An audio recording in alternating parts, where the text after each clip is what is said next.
give a big warm welcome to Rob. Thank you for being here, and yeah, thanks very much. Okay, thank you. Thanks for having us. Yeah, please do use the chat as and when you want to. There'll be occasional periods where I notice that something's happening in it and think I'll hurriedly read it and seem to get distracted from what's going on, but that's not a particular problem. Actually, I'd like first of all everybody who's here to use it I just want to get an indication of whether you are very warmly committed to politics and or international relations, or whether you're more kind of wavering. So if you could type into the chat something like the subject, that whether it's politics or international relations or something else that is kind of top of your list. And if you are wavering about politics, just put something like politics wavering, just to get a sense of whether I basically need to convert people to the subject, or more just assume that you're right up for politics and then take it from there. So we've got a waverer to be won over, and you can choose between politics and international relations, or you can put both, because one of the things I'll talk about is how to make that decision. Excellent, thanks. This is a good mixture. So,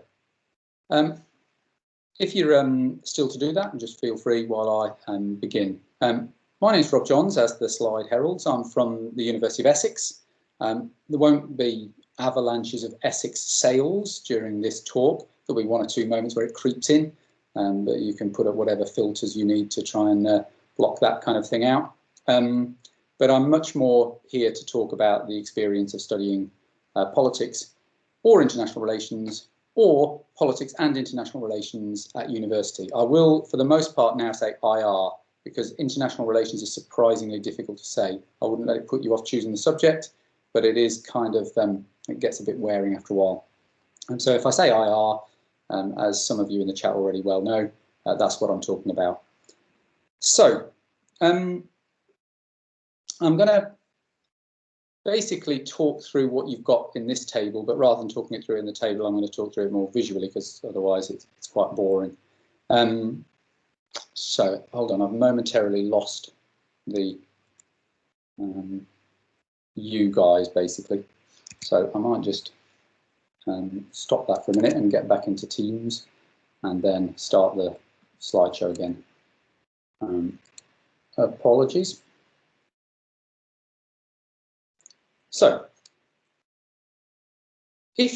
one of the most central, to the point where it'll become boringly repetitive messages of what I'm going to do, is to emphasize that basically wherever you study politics or international relations, it'll look kind of similar.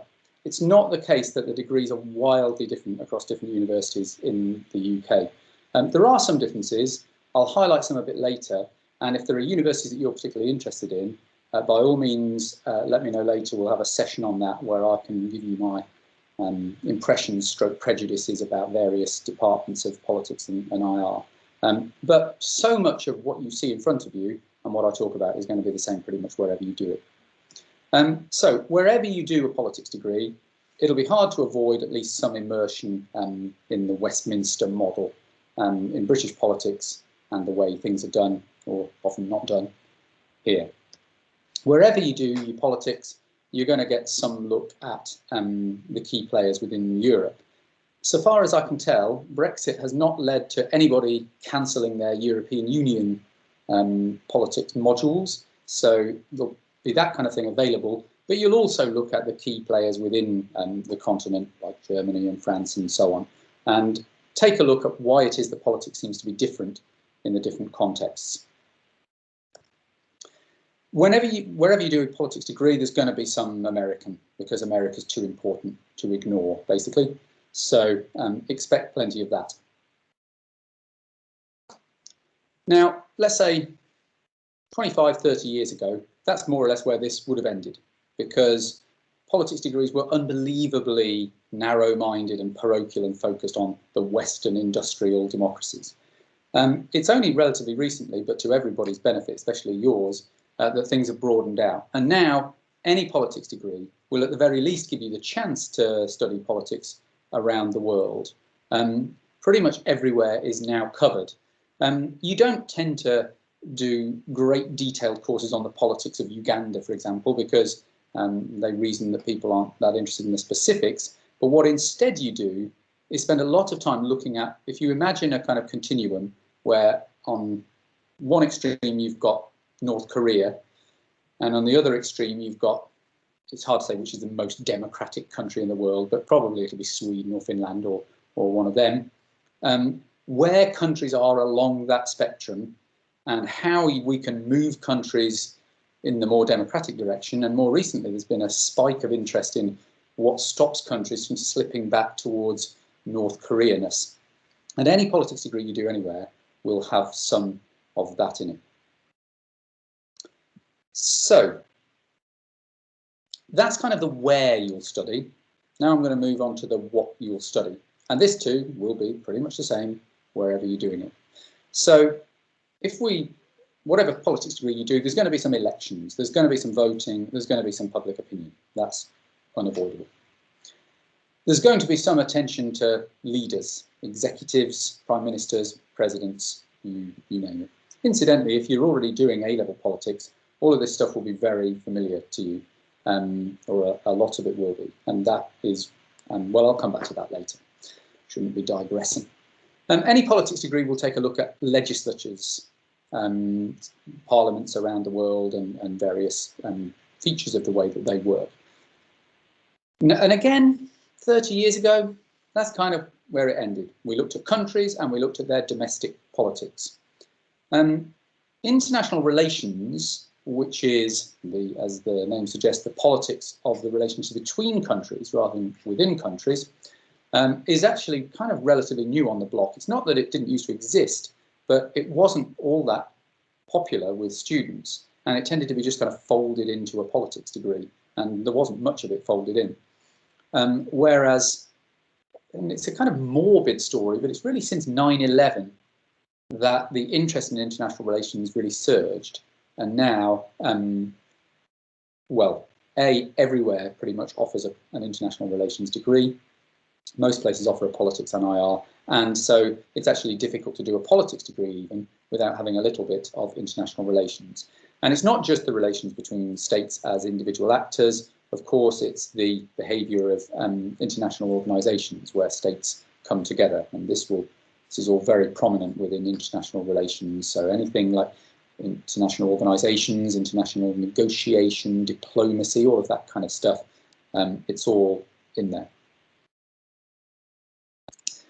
So that's kind of what you might think of as the formal politics, the conventional politics, the politics that there's rule books about, like constitutions about how states should behave and international treaties about how they should behave with each other. But any politics degree nowadays will recognise that there's a lot more to politics than what rules say. There's also this kind of informal behaviour, or unconventional behaviour as it's sometimes known, that isn't following the rules but is nonetheless importantly political. And there's a growing recognition that this kind of thing is important, and there's not a kind of narrow definition of political. So it doesn't have to be somebody protesting about something very political, or it kind of, you could define it as political because it's about politics, or you could define it as political because the person doing it thinks it's political, or you could define it as political because even if they don't think it's political, we totally think it is. You know, is it political, for example, to recycle your newspaper? On the surface, probably not, but to other people, that's a politically relevant activity. And politics degrees recognise this kind of breadth of the subject. And there's examples of what are clearly non-political people doing highly political things. Wearing too little, so let's hasten on. So that's the where you'll study and what you'll study. The final bit is what you might call the what lies beneath part. And that's really about the big ideas or ideologies. If you're studying politics already, you will all be familiar with this idea of political ideas, and it's that kind of thing. And any politics degree will give you a pretty in-depth introduction to huge concepts like democracy. What does democracy mean? And I'll be talking later about how that's not as simple an answer as finding a nice definition on Wikipedia. The other big-ish one is liberty. Democracy, liberty, and I guess equality are the biggest political ideas that underlie so much of what goes on across the world, or that's used to justify what goes on across the world. And any politics degree is going to give you a thorough, in-depth look at that, as well as touring the various isms, the ideologies that are central to the way that politics works. Now, all of this stuff that I'm saying, it's stuff that any politics degree will involve an introduction to. If you really like a certain type of thing, whether it's international diplomacy or whether it's the definitions and operations of socialism, you will have the chance to specialise more. But everywhere will give you at least some of all the things that I'm showing. That's the key point. And any politics degree will look at the kind of issues of the day, but not just in a, oh, that's an interesting issue, but in a, what are those underlying isms or ideologies or concepts that lie beneath them. So, yeah, I'm having this difficulty of seeing the chat and the screen, but I seem to have momentarily solved that at least. And nobody said anything in the chat that I've urgently missed, so I can proceed. So this next bit is really about questions, Rob. Say again? I'll let you know if there's any questions. That would be great. Coming up. Yeah, of course. Okay, thanks. So this is kind of about what politics looks like as a subject, and this is kind of really about social science more generally. Politics and international relations are right at the heart of social science. And so there's two things to emphasize about what that means. The first is that, as you probably already guessed, it's not primarily, although this is important, but a politics degree isn't going to consist of people like me who know a lot about politics, telling you a lot of facts and information about politics that you then have to learn and reproduce in an exam. I've never been anywhere near a physics class, but this is what I kind of imagine physics classes are like. They tell you stuff and you learn it, and then you write about it in exams. But politics isn't like that. You do need some knowledge, and you will be given plenty of that. But it's more really about the skills side of things. And it's more about the skills side of things because political knowledge, other than the most boring stuff like what's the electoral system in Romania, it's always more debated, it's always more controversial than that. And so you need not just the knowledge, but you need the skills. These are often referred to as critical thinking skills. That is to say, well, I'm not just going to accept that as a fact. There are some things that there are facts about. We don't want to go too post-truth about this. But most political claims, like anything to do with that electoral system in Romania is a better system than the one here, for example, is not somebody's right and somebody's wrong. It's going to be more about, well, why does this person believe that? What is it that they're giving a higher priority to? And all of this becomes important later on when I talk about employability, because actually employers don't give a monkey's whether you know facts about the electoral systems of the former Eastern Bloc. What they want to know is whether you have the skills to handle information and evidence. And this leads us to the two big skills, the big areas that a politics and international relations degree kind of take in. And this, although this is kind of very much billed as politics, this slide, it applies to international relations because they have their own banks of evidence, but they have their own ways of thinking about this evidence. So political science, and don't be put off by the term, if we were in America, that's just what they call the subject that I'm talking about, is political science. And actually, it's not just an American thing. In much of continental Europe, it's the same. Sciences politique in France, and no doubt other languages I'm less familiar with.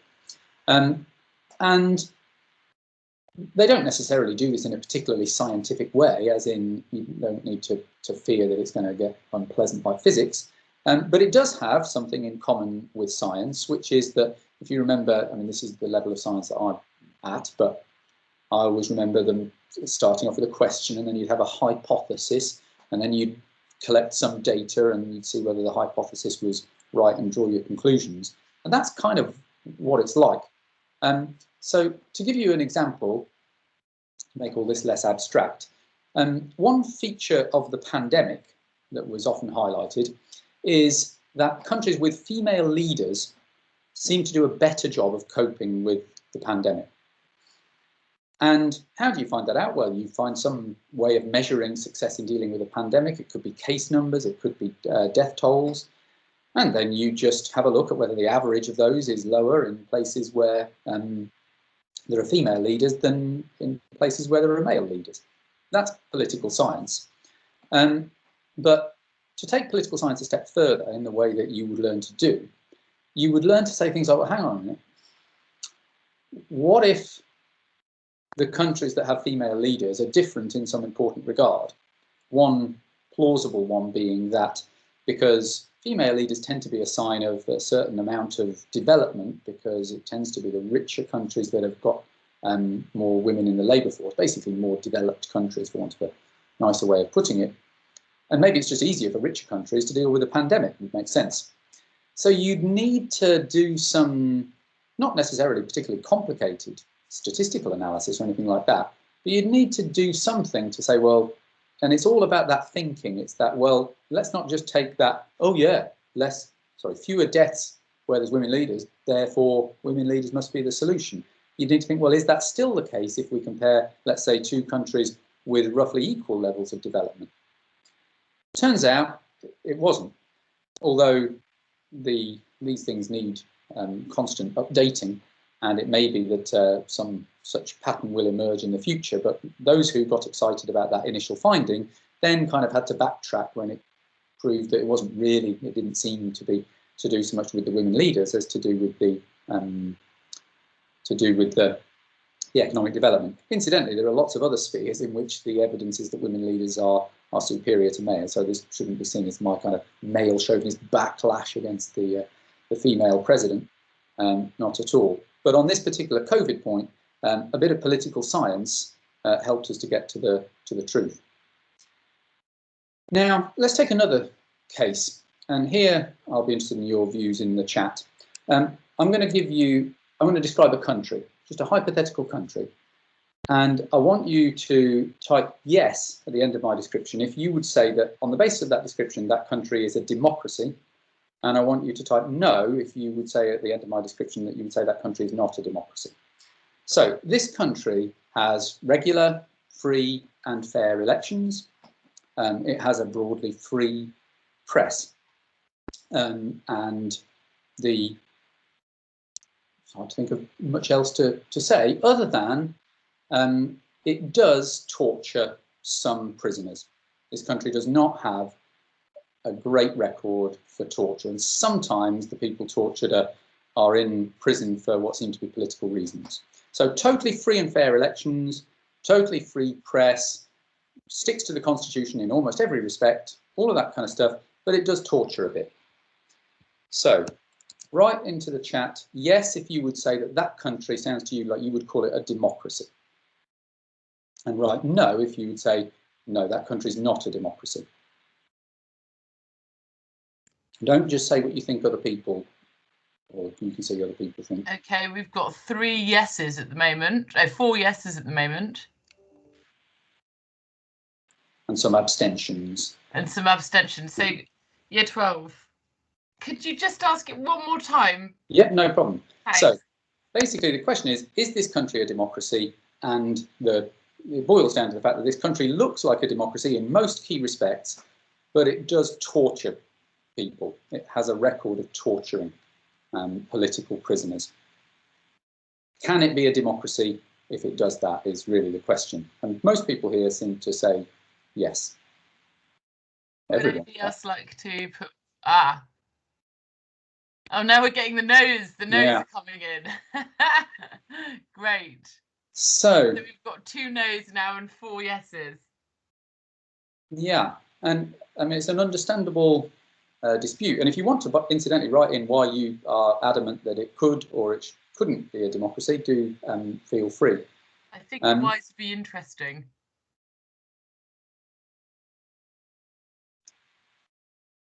But I think, and I mean, Myron's made a high class point. This is increasingly people are now talking about, because we kind of tended to equate democracy with liberal democracy. And now there's a lot of countries, in particular countries like Hungary and Poland, are being cited as illiberal democracies, especially Hungary. I was a bit harsh on Poland maybe there. And there are plenty of countries in the Middle East that claim at least to be in this. Well, they don't claim to be illiberal democracies, but let's say that's the most they can claim. And I mean, your points are totally valid.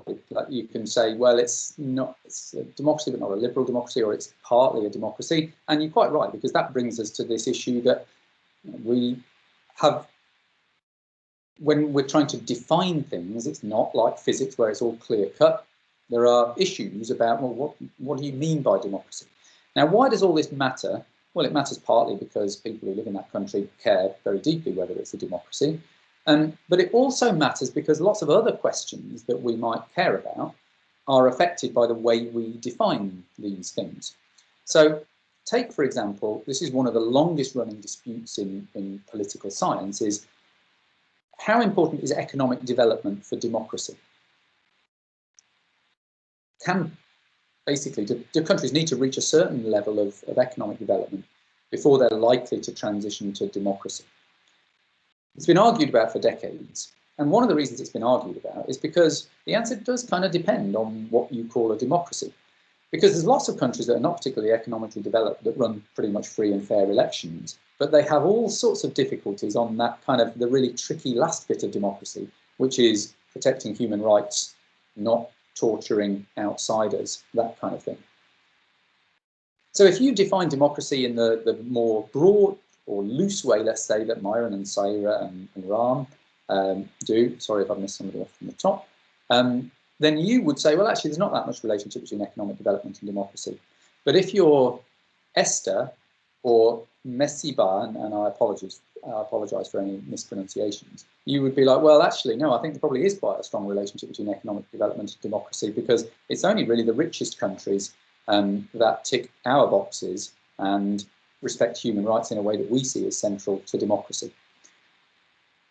Now, if you found all of that a rather tedious ramble and you prefer it when people say, no, the answer is this, stop arguing, then I recommend physics.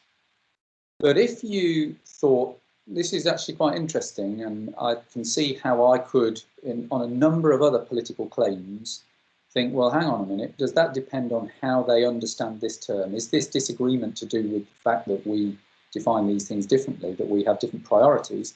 Then you're very well equipped for a political science degree or a politics degree or an international relations degree.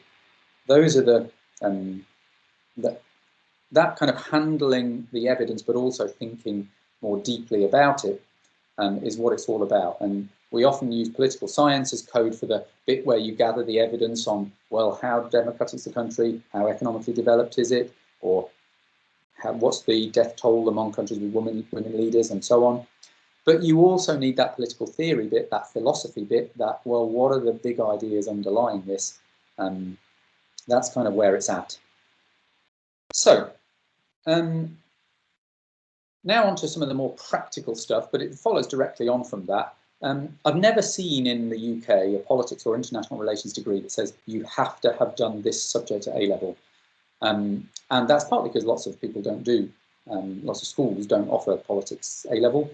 But it's partly because, you know, universities are just the kind of people who think, oh, we know how to teach you properly, so we don't demand that people have done A-level because we're going to start from ground zero anyway. And that's what it will be like. So if you've done A-level politics, you'll find it a pretty soft landing because some of the stuff will be familiar. But mostly what are helpful A-levels are those which are in that territory of social science and things that have already taught you to start doing the stuff that I was just talking about. That not just demanding black and white facts, but thinking about what this means, thinking about where controversies arise, how we might resolve them, all of that kind of stuff. And most A-levels fall into that neutral category, as in I'm one of the people who does the selection at the University of Essex, and most A-levels we just think, yeah, fine, not excited, but not a problem.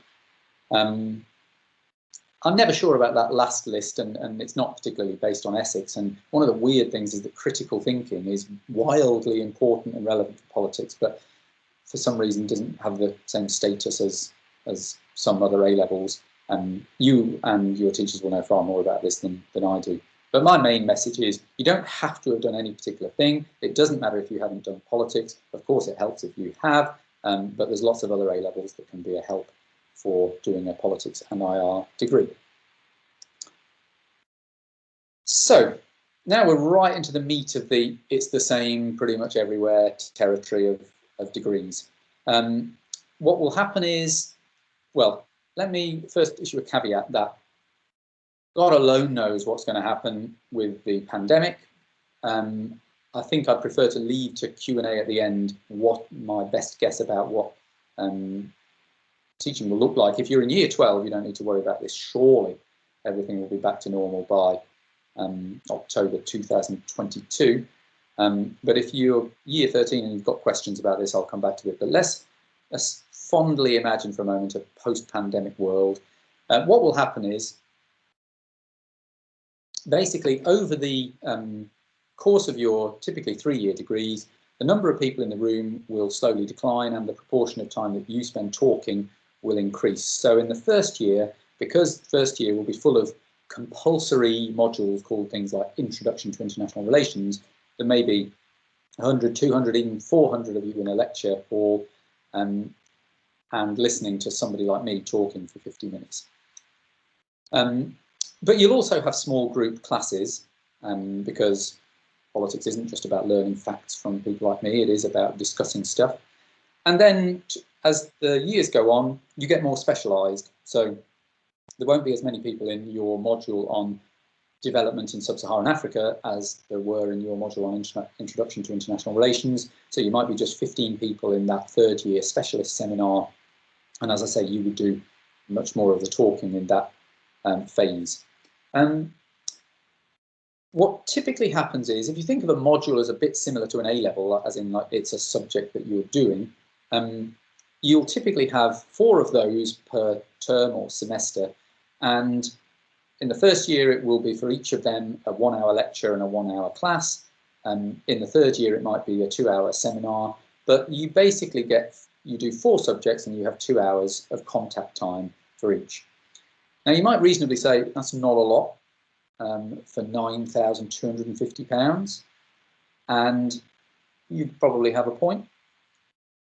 But universities are holding the line. They are sticking to what they did. You'll particularly, incidentally, feel that you have a point in complaining about this if you come from France or Spain, where university consists of usually 20, 25 hours a week. It's more like being at school. The British model has always been based much more on reading, which is why there's not so many hours. Maybe in the future, the demand for more contact time will change things. But for now, I don't know of any university that offers more than about 8 to 10 hours per week. How will you be assessed? This varies a bit across universities because some are heavier on exams than others. But most of your assessment will be by traditional coursework of a kind that you're pretty familiar with. The essay continues to dominate. At Essex, I would estimate that about 70 to 75% of marks are acquired via essays and about 20 to 25% via exams. You might get some rogue assessment that's via some sort of odd thing like a simulation, like this Model UN you might have come across. You might be marked on your participation in something like that. But mostly it's mainly essays with some exams.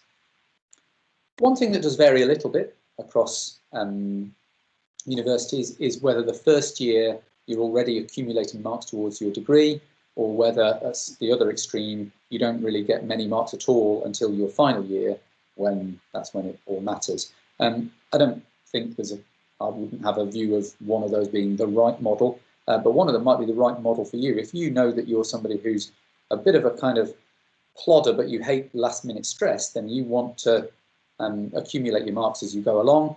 If you know that yourself to be somebody who's kind of bone idle, but then can pull it out with some last-minute revision, then you would probably favour the the backloaded kind of degree, but that's all about you knowing yourself. But it's something you can very easily find out about, as indeed all of this stuff is on a university's website. All university websites are set up to sell you their degrees, so you can fairly easily find information about them. So, what degree to do? And for now, I'm going to talk about the distinction basically between politics and international relations. I think the first thing to say about both of these is that nearly all it's pretty rare. It's not unheard of. Sussex is one example of a place that has a separate international relations department. But most universities have a department of politics or a department of politics and international relations. And that department provides your degree. And what that means is that it's quite possible for there to be two students, both in the same department. One's doing a degree in politics, one's doing a degree in international relations, but they're doing the same modules, because the politics person has to do a certain amount of politics but chooses international relations options, and the international relations person does international relations compulsory stuff but chooses the politics stuff as options. So no need to agonize too much about the degree you choose, because the content of it will depend in large part on the options that you choose. And usually by the third year, there'll be very little compulsory stuff. You will be choosing what you want to study. The one cautionary note I would say is that there are some universities that didn't really go all in on international relations. They introduced a degree called that, and they maybe changed the name of the department, but they didn't really hire that many people to teach international relations, or they don't offer that many international relations modules. So if you are really into IR, have a look at the website of your chosen university or degree and browse and see, is there enough international stuff in there for my taste? There probably will be, but in one or two places there might not be, so have a check of that. You also have the choice. When I say joint degrees, I don't here mean politics and IR, although that's probably the most popular degree title just within a politics and international relations sphere. By joint degrees, I mean things like politics and economics, or international relations and modern languages and stuff like that. And the only thing to add from my and university's point of view is that we like them. They it shows a breadth of interests. It's not at all a problem. We don't get offended that you want to do something else as well as politics. Obviously, it has the downside. You get to do less of each subject, but there's always upsides and downsides. The final thing I want to say about this is that there is sometimes a suspicion among applicants and maybe parents that the title of your degree is really important. And it basically isn't that important. This is not like engineering, where they will demand that an engineering employer will demand that you've done an engineering degree. Politics is in that category of social science degrees that whether you've done sociology or politics or economics, your employer will go, right, I know the kind of skills that this person should have. How well did they do in their degree? That's how good they are at it. What work experience have they got? And so on. So far more angsting is done by people when choosing their degree title than is ever done by any employer deciding between candidates based on their degree title. It just doesn't really happen. And this is not just me speculating. This is based on our surveys of employers, our discussions with employers.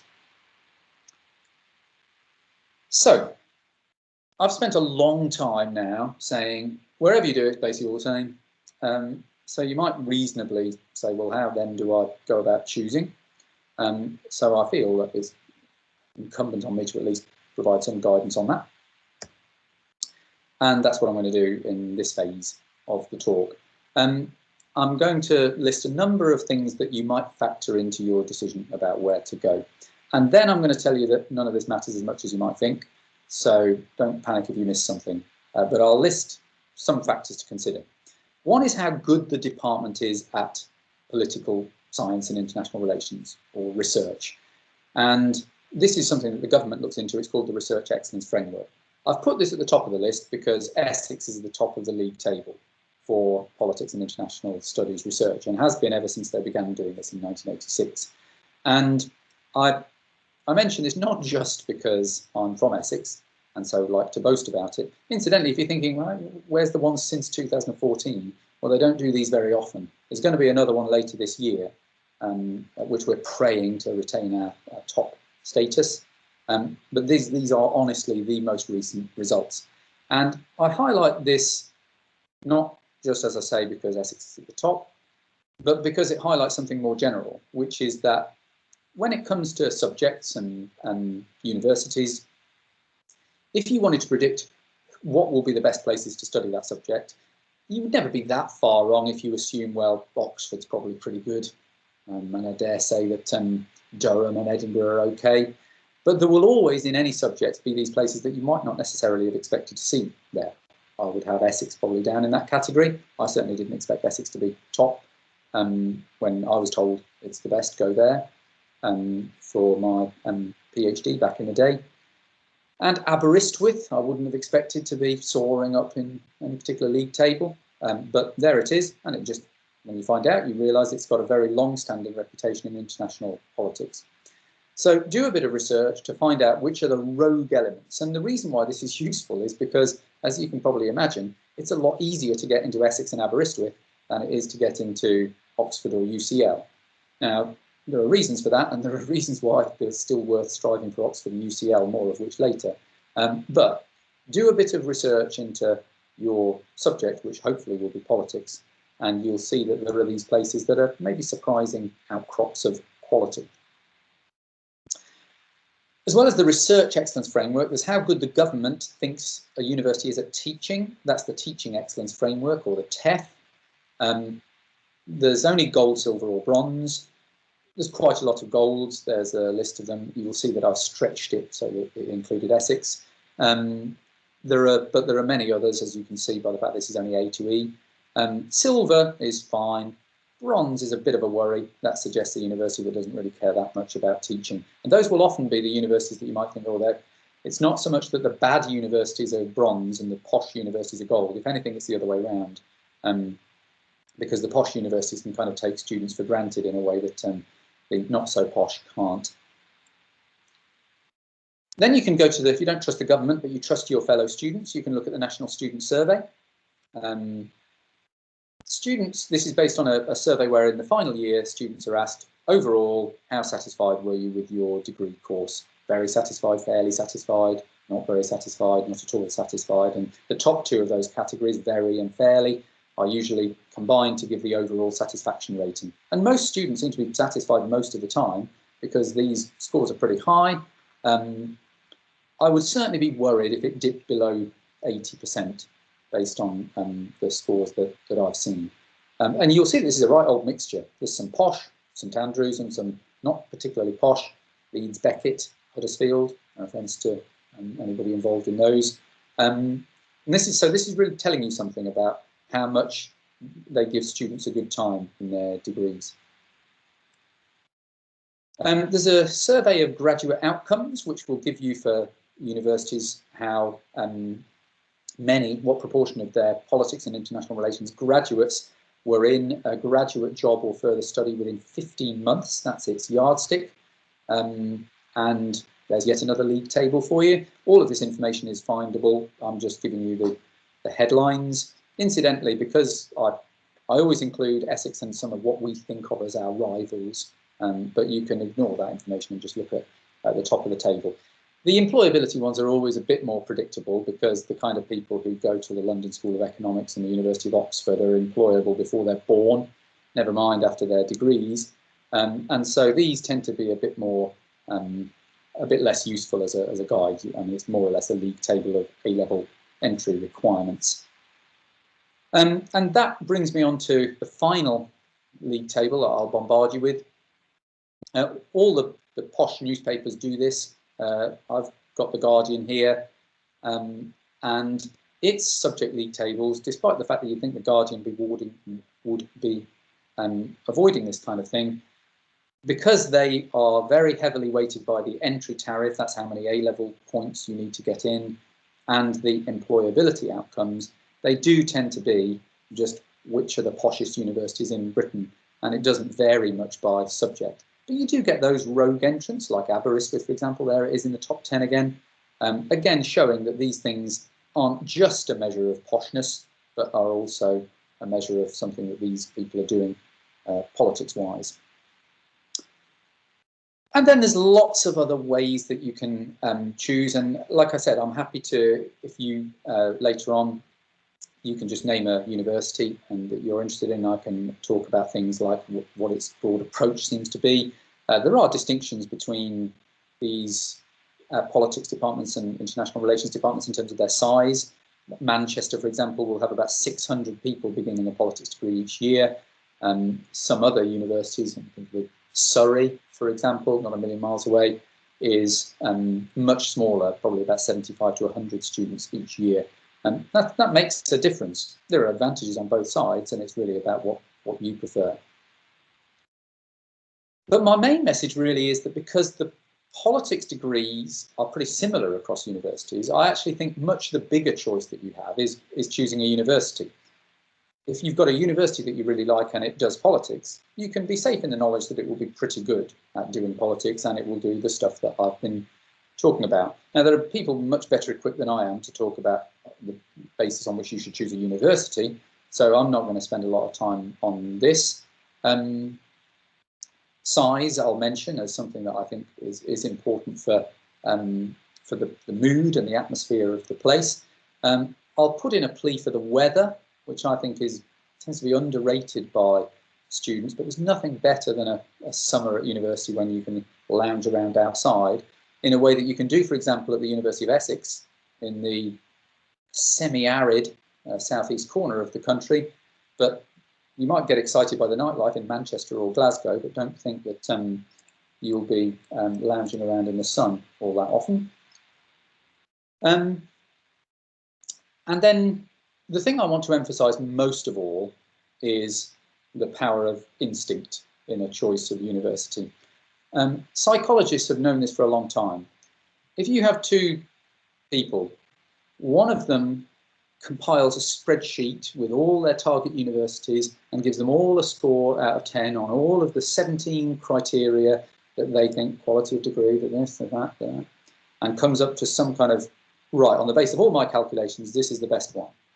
And then you have another type of person who just wanders around a few universities and goes, yeah, I like that one. The second of those people will make a better decision on average than the calculator, because humans are not really calculators. We are creatures of instinct, and our instincts are not bad. Obviously, you can't get those kind of instincts by just browsing a website, really. So you do need to, when the pandemic allows, go and visit. But trust your instincts. And even if some little voice saying, yeah, but they're a bit lower on this, I wouldn't worry too much about it. Finally, what can you do with your politics or IR degree? Well, I mentioned that it's a very general kind of thing. It's a social science degree. It offers skills of being able to identify important questions, gather evidence relevant to those questions, understand the limits on those that evidence, understand the assumptions that lie beneath it, but eventually turn all that into some kind of meaningful conclusion. These are skills that are valued in lots of general professions. You see in this graph, business, HR and finance professionals is the most common destination. This incidentally is from a survey of, this isn't Essex specific or anything, this is politics and IR students across the country. Marketing, PR and sales sounds slightly less reputable to me, but still professional, therefore reasonably well paid. The next most common is retail, catering, waiting and bar staff. It's not a guarantee of a job, but most people who study this subject are in a graduate outcome. That's a graduate job or further study within these 15 months.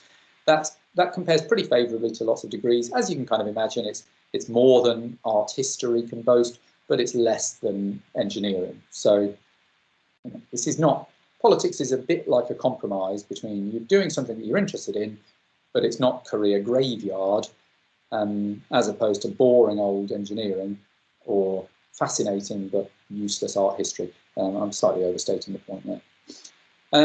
I've already emphasised this point. Actually, employers don't care as much. They certainly don't care whether you do politics or international relations, but they don't care that much whether you do politics or sociology. So, having nearly used up all my time, I'll end with one question for you before you ask any questions of me.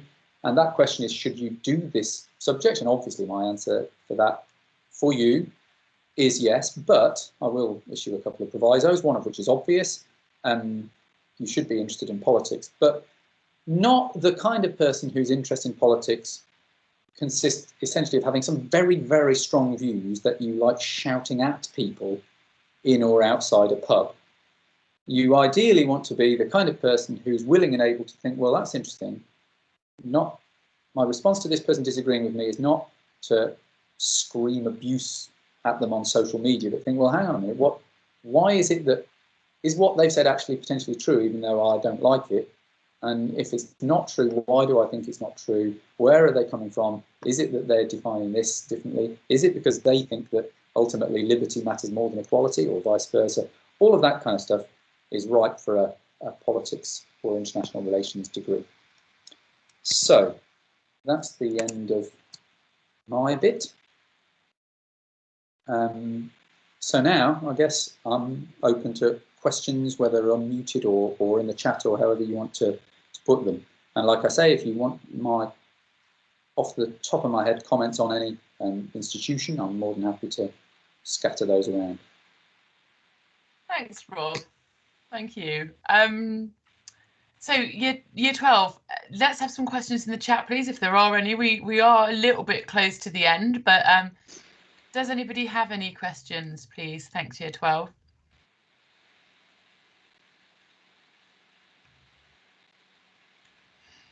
I'm just wondering, Rob, if does Essex produce a pre-reading list, or for any real budding IR students in the room and politics students, are there any, you know, great books that if they start reading now by September 2022 they will have finished, that you'd recommend? It's a good question. It's one we get asked quite a lot. I think there's basically two answers. There's, if you there's loads and loads of textbooks called things like Introduction to International Relations. I'm blanking. Unfortunately, I'm more from the public opinion politics side of things, so I don't know this as off the top of my head as I should. But I'm more than happy to email some suggestions of particular textbooks. But what we recommend, probably even more than that, because it's kind of boring reading a textbook, what we'd recommend even more is to read blogs. So, for example, I can type into the chat, the LSE has a politics and policy blog. There's a blog called The Monkey Cage, which is referring to, I think it's some reference to politics as managing monkeys in a cage or something. I don't know where it comes from, but that's a really good source. Thanks, Rob. That's good advice.